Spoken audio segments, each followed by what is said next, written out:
क्या कोई police officer किसी को थाने बुलाकर उसे थप्पड़ जड़ सकता है या उसके साथ मारपिटाई कर सकता है?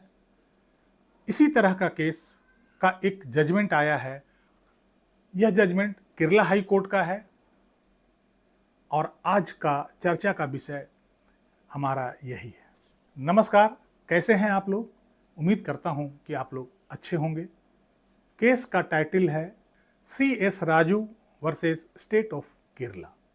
इस केस का स्टोरी लाइन ये है, एक व्यक्ति को एक पुलिस ऑफिसर द्वारा पुलिस स्टेशन बुलाया जाता है और उसे एक कमरे में ले जाकर, जहां कोई CCTV कैमरा नहीं लगा हुआ है, वहां उसे की पिटाई की जाती है और उसे जोर से थप्पड़ जड़े जाते हैं।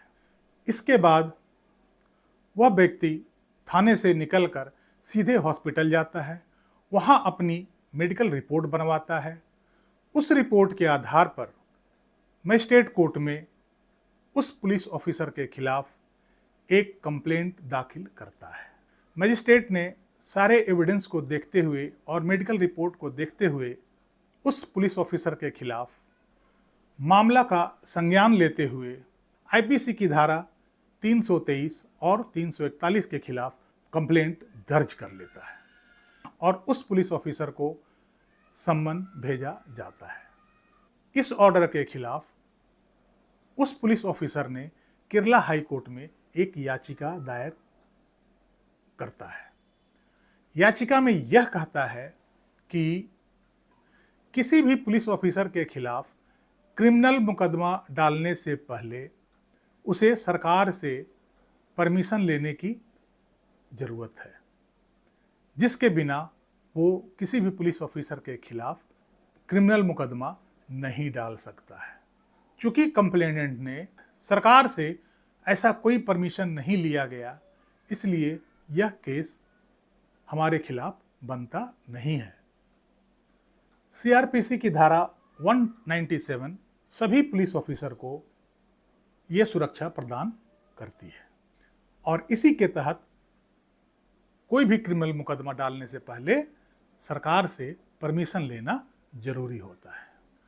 ऑनरेबल हाई कोर्ट ने दोनों के प्ली सुनने के बाद यह बताया कि कंप्लेनेंट को थप्पड़ मारना या उसकी पिटाई करना CRPC 197 में कवर नहीं होता है, क्योंकि यह उसका ऑफिशियल ड्यूटी का पार्ट नहीं था।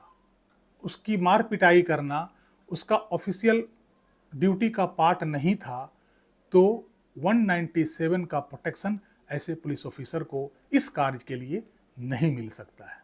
197 CRPC की जो सुरक्षा मिली है, उसको बेनिफिट लेने के लिए किसी भी पुलिस ऑफिसर को उसका काम उसके ड्यूटी के अंतर्गत होना चाहिए।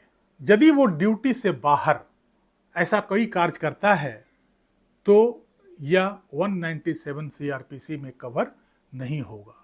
कंप्लेनेंट को थप्पड़ मारना, उसके साथ मार पिटाई करना, यह उसका ऑफिशियल ड्यूटी का कोई हिस्सा नहीं था। इसलिए उस पुलिस ऑफिसर को 197 CRPC का जो सुरक्षा है वो नहीं दिया जा सकता।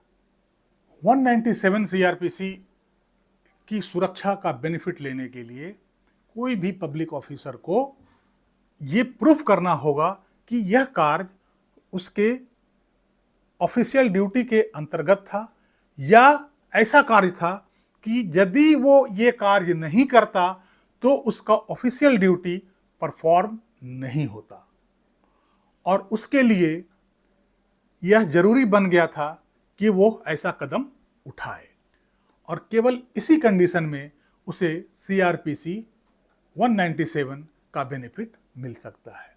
इस केस में पुलिस ऑफिसर ने जो कार्य किया वो उसके ऑफिशियल ड्यूटी का पार्ट बिल्कुल नहीं था, इसलिए यह सुरक्षा उसको नहीं मिल सकती है, और यह कहते हुए उसके इस याचिका को ऑनरेबल हाई कोर्ट ने खारिज कर दिया। तो कैसा लगा आपको ये जानकारी? कमेंट बॉक्स में ज़रूर लिखिएगा, वीडियो को लाइक कीजिएगा और चैनल को सब्सक्राइब कीजिएगा। मिलते हैं अगले अंक में कुछ अलग जानकारी के साथ। तब तक के लिए जय हिंद, जय भारत।